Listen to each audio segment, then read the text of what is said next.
Mình đi thăm bạn bè, anh em vua non ở bên kia thôi. Nó có cái gì nó ăn. Đấy đâu. Ôi, người anh em vua non. Mình thì không biết nói tiếng vua non. Mình nói tiếng Văn thôi. Ô, nướng thịt hả? Ồ. Nướng gì? Nướng hot dog. Nướng hot dog. Không, cái đó là nông chó mà. Thì hot dog gì? Lạc mình gọi nông chó không rồi hả?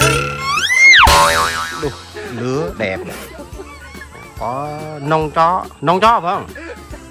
Đi làm cái gì mặt mũi đen thui lui sao mà ở bên dưới gọi là răng gỗ đó.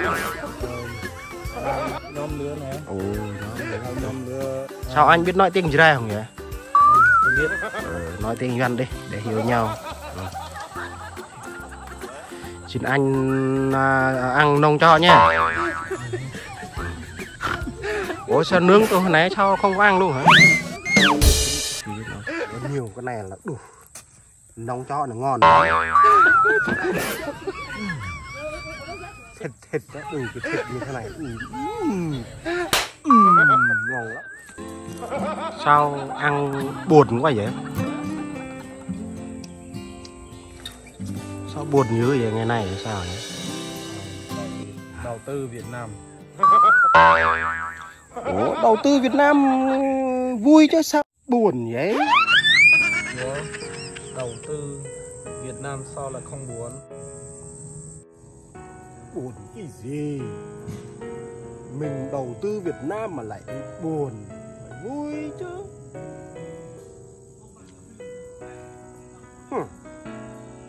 Ủa, anh nói là đầu tư Việt Nam, đầu tư cái gì?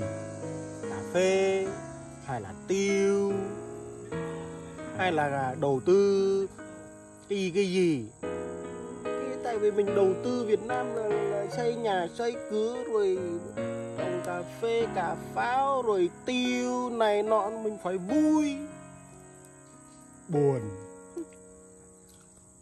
Không. Mình không phải là đầu tư cà phê, cà pháo gì đâu. Mình đầu tư Việt Nam. Tôi không hiểu anh nói cái gì luôn á. Không đầu tư cà phê, không đầu tư cà pháo, đầu tư tiêu, xây nhà, xây cửa. Đầu tư cái gì? Không hiểu luôn á. Tại sao không có hiểu? Tôi đã nói rồi, tôi đầu tư Việt Nam. Biết rồi, anh nói anh là đầu tư Việt Nam này. Này. Anh này, tôi sống với anh đó, bao nhiêu năm rồi nhá. Việc cũng không có. Thì nhà ở nhà vợ nuôi thôi. Đầu tư Việt Nam. Nói lung tung. Có đầu tư gì mà đầu tư? Cà phê cũng không đầu tư, nhà cũng không có xây. Đầu tư cái gì? Đầu tư Việt Nam mà mấy giờ đến công việc. Tôi đã nói rồi, tôi đầu tư Việt Nam. Tôi đầu tư Việt Nam lâu lắm rồi đó, 3 tháng rồi đó, tới bây giờ đó, không biết nè. Anh nói là anh đầu tư Việt Nam, từ hồi nãy. Nhưng mà anh đầu tư cái gì? Kiểu gì? Anh đầu tư kiểu gì vậy? Sao vậy? Nói với anh bao nhiêu lần rồi, sao mà chưa hiểu mà tôi nói vậy? Nói là tôi bị đau chỗ này nè, đau xung quanh này nè, đau đầu tư, cần nói gì nữa không? Đó. Ô.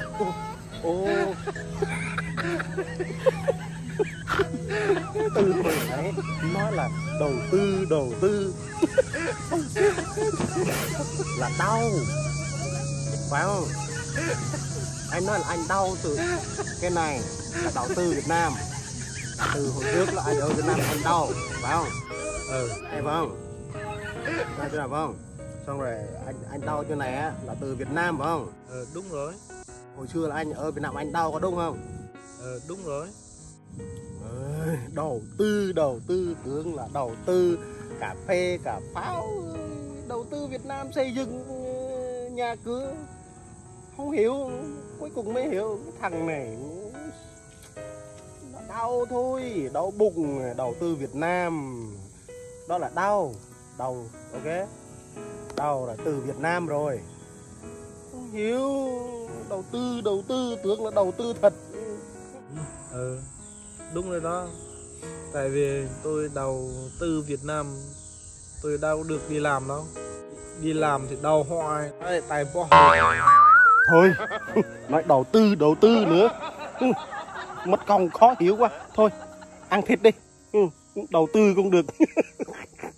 Đầu tư thịt chó này. Ăn thịt chó đầu tư luôn.